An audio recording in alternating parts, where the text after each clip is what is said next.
don't get me wrong. Consequences are incredible ways for our children, for us, for all humans to learn what they need to learn in life. And the best part about consequences is that they're already inbuilt into every single thing that we do.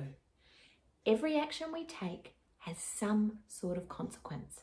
Some of those consequences are really helpful for us, some of them not so helpful. But the thing is, as parents, our job is not to impose those consequences because life already does that for us. So when we find ourselves trying to impose consequences, we're getting discipline a bit tangled up with power. So my view of discipline, and if you've watched any of my other videos, you may already have heard me say that, this discipline in its truest sense is to teach and to guide. And that is our absolute job as parents. So we might impose a consequence onto our children in a situation where we feel powerless, where we think they're not going to learn from the life consequence, or maybe the life consequence isn't clear enough, or it's not kind of loud enough, I guess, for them to learn. So we might already have told our children what they should and shouldn't do to avoid those consequences that we know are going to happen, but they don't listen to us.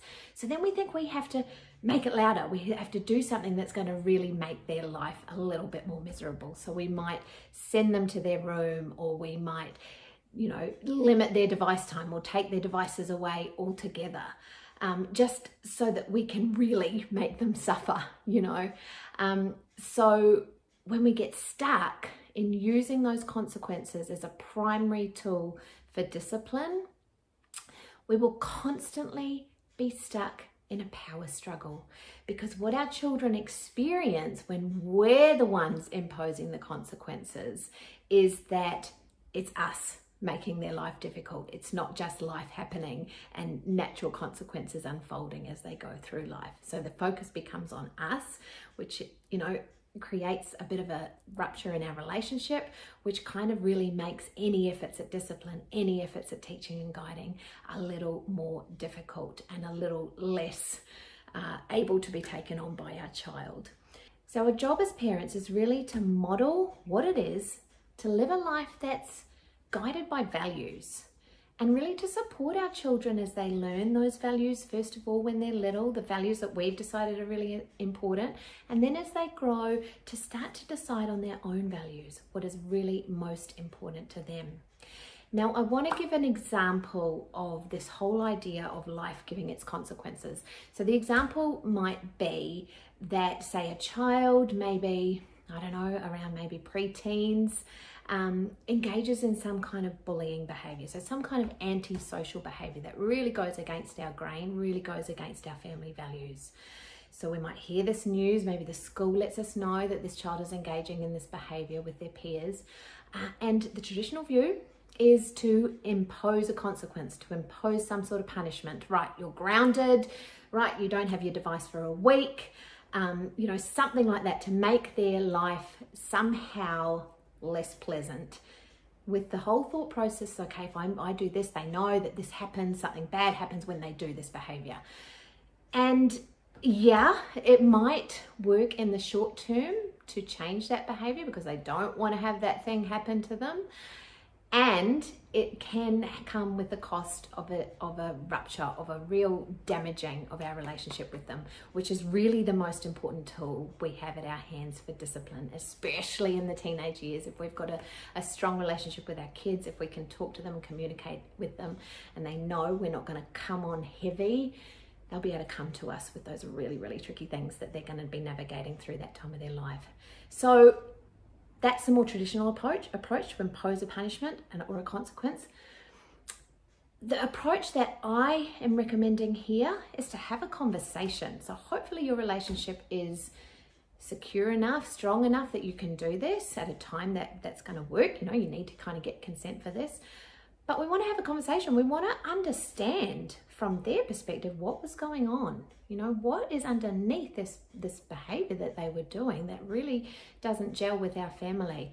And you know, there might be peer pressure. Peer pressure is a real thing, especially at that age. They're wanting to connect more with their peers. It's a really, really difficult thing to go against the grain of people that you like and you're wanting to fit in with. So that could be going on. Whole conversation could happen about that. You could talk about how it made you feel as a parent, you know, the disappointment that you experience around that. Not to put that on them, not to make them responsible for our feelings, but just to point out that actually one of the consequences of your actions is that I feel really disappointed in you because, you know, I know that this is not something that you think is good.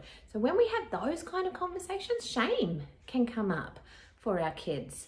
And shame actually gets a bit of a bad rap, but it is an absolutely essential social emotion.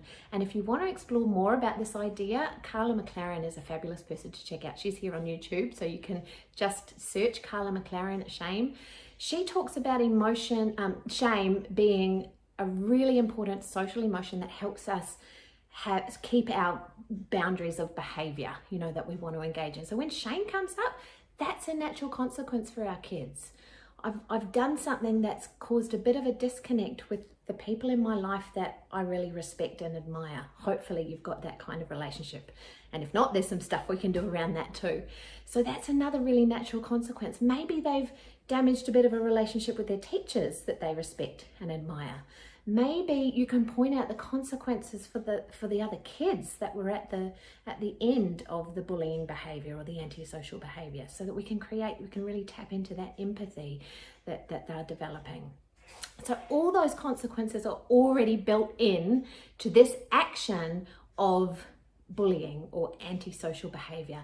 Our job as parents is to point them out, to make our kids aware, and to then support them through that, to support them through that shame that might come up, to support them through how to make repairs in those relationships that their behavior has caused ruptures in. So that's our job. Our job is to support them through navigating the natural consequences that come as a result of behavior. So I really hope this has made sense. I know that we all want our children to grow up as contributing members of society. And sometimes we think we're doing that, and actually what we're doing is creating, you know, just yuckiness in our relationship. Self-esteem stuff for our kids, you know, which we know is a big problem. So we want to always keep our relationship sacred. We want to keep our relationship at the forefront when we engage in any of this kind of discipline, which is actually teaching and guiding. So there is so much that our kids need to learn on their journey towards adulthood. There's no one better to support them in learning all these incredible skills than the people in their life that are most important to them, and hopefully that's you. So thanks so much for watching. I'm Caitlin Hocken. I'm the owner of Child-Wise Conscious Parenting Support. Reach out if you'd like to know more about what I do. Check out my website, and I can't wait to see you again. Thanks again. Bye.